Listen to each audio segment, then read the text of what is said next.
యుగ భారత్ న్యూస్కి స్వాగతం. రెండు తెలుగు రాష్ట్రాలైనటువంటి ఆంధ్రప్రదేశ్, తెలంగాణలో శాంతి భద్రతల విషయం మీద ప్రత్యేక దృష్టి పెట్టాల్సిన అవసరం ఉంది. మహిళల విషయం మీద ఇంకా ప్రత్యేక విషయం మీద దృష్టి పెట్టాల్సిన అవసరం ఉంది.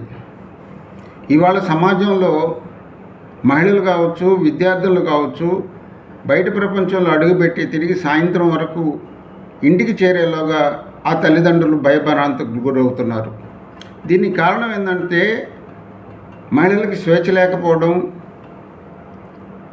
రక్షణ కరువైపోవడం, స్వేచ్ఛ జీవితంలో మేము ఏ విధంగా జీవించాలని భయభ్రాంతులు గురవుతున్నారు.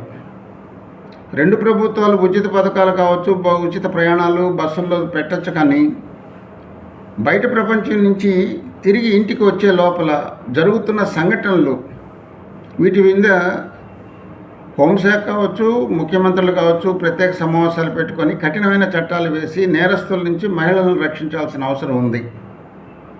ఎందుకోసం అంటే నేషనల్ క్రైమ్స్ రికార్డ్స్ బ్యూరో మరియు రాష్ట్ర పోలీసులు లెక్కల ప్రకారం అయితే ఆంధ్రప్రదేశ్లో 2024 సంవత్సరంలో 19,952 కేసులు నమోదయ్యాయి. అంటే ఇంతమంది మహిళలు వేధింపులకు గురైనారు, అత్యాచారాలకు గురయ్యారు, లేకపోతే అనేక సందర్భాల్లో ఇబ్బందులు పడుతున్నటువంటి వాళ్ళు ఉన్నారు.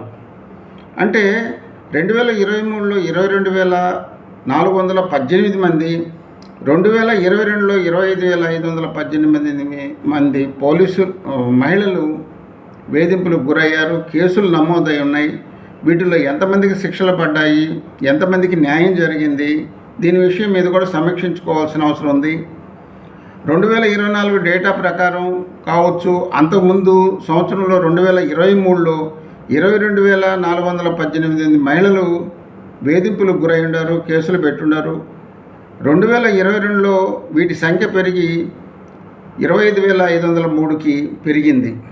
సో ఏ రోజుకు ఆ రోజు మనం దీని విషయం మీద సీరియస్గా తీసుకోకపోతే, మహిళలంటే భయం లేకపోతే, నేరస్తులు గుండెల్లో చట్టం నిద్రపోతే, రికమెండేషన్ లేకుండా కఠినమైన చట్టాలు అమలు జరిగినట్టయితే వీటికి మహిళలందరికీ కూడా న్యాయం చేసిన వాళ్ళం అవుతాం మనం.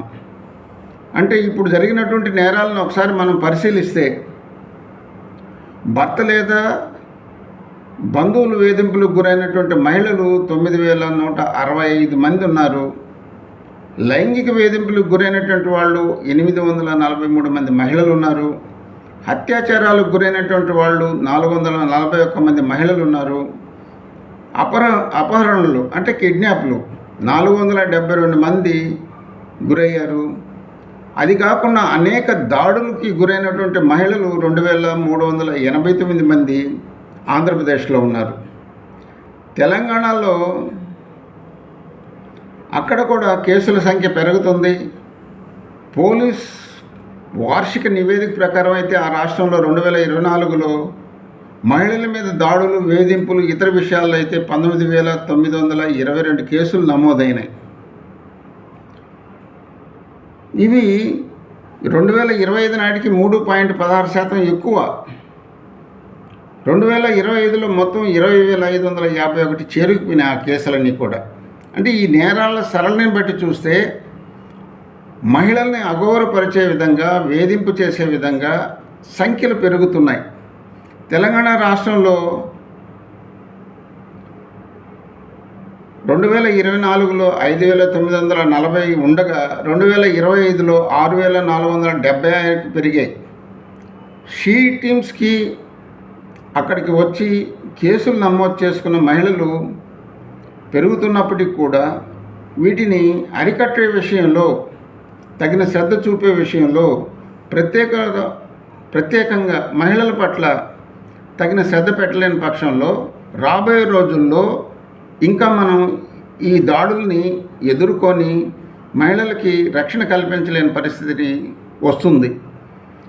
మనం 80వ సంవత్సరం స్వాతంత్రోత్సవాలను మనం ఘనంగా జరుపుకుంటున్నాం. రాబోయే రోజుల్లో 2040 నాటికి విజన్ భారత్ అంటున్నాం, వికసిత భారత్ అంటున్నాం. వీటిని చేరుకోవాలంటే మన ఇంట్లో ఉన్నటువంటి తల్లులు, చెల్లెలు, అక్కలు కూడా ప్రశాంతంగా ఉండాలి, ప్రశాంతంగా జీవించాలి. మన ఇంటిని ఆదర్శంగా తీసుకొని ఈ రాష్ట్రాలని మన రాష్ట్రం మన ఇల్లుగా భావించి కఠినమైన చట్టాలు అమలు జరపనంత రోజులు ఒకసారి అరెస్ట్ అయితే మనం తిరిగి ఎన్ని రికమెండేషన్లు ఉన్నా బయటికి రాలేము అన్న భయం నేరస్తుల్లో కలిగినప్పుడు మహిళలకి, విద్యార్థులకి, అందరికీ కూడా పూర్తిగా రక్షణ కల్పించిన వాళ్ళు మాత్రం దీని మీద ప్రత్యేక శ్రద్ధ పెట్టాలి.